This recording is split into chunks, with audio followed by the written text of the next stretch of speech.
Sindh high court जे chief justice Ahmed Ali Sheikh तालीम खाते सिंध जी उस्तादनि जे भर्तियुनि लाइ अख़्तियार कयल तकरारी हार्ड एरिया ऐं सॉफ्ट एरिया पॉलिसीअ जो जनाज़ो कढी छॾियो आहे। सिंध हाई कोर्ट समूरे सूबे में उस्तादनि जे भर्तियुनि ते अमल दरामद रोकण जो हुकुम ॾेई छॾियो आहे। चीफ जस्टिस अहमद अली शेख हुकुम ॾिनो आहे त सिंध में कंहिं बि उम्मीदवार खे जॉइनिंग ऑर्डर न ॾिनो वञे।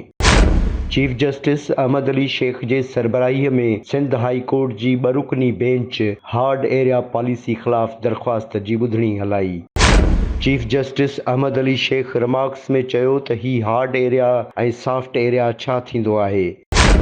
सेक्रेटरी तालीम चयो त असां थाणो बुलाखान ऐं काछे समेत मुख़्तलिफ़ इलाइक़नि में ऑर्डर ॾिना आहिनि। चीफ जस्टिस चयो त थाणो बुलाखान जामशोरो ज़िले में आहे जिते यूनिवर्सिटियूं आहिनि। तव्हां थाणो बुलाखान खे हार्ड एरिया कीअं करार ॾिनो आहे? ही समूरो ड्रामो तव्हां जे सियासी मक़सदनि लाइ आहे। हाणे कंहिंखे बि ऑर्डर जारी न थियणु घुर्जे।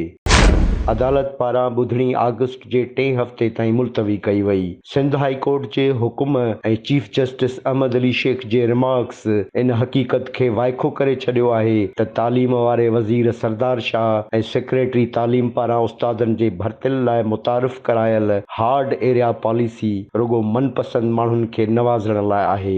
मेरिट जो क़त्लेआम कंदड़ अहिड़ी पॉलिसी खे फौरी तौर वापसि वठण जी ज़रूरत आहे।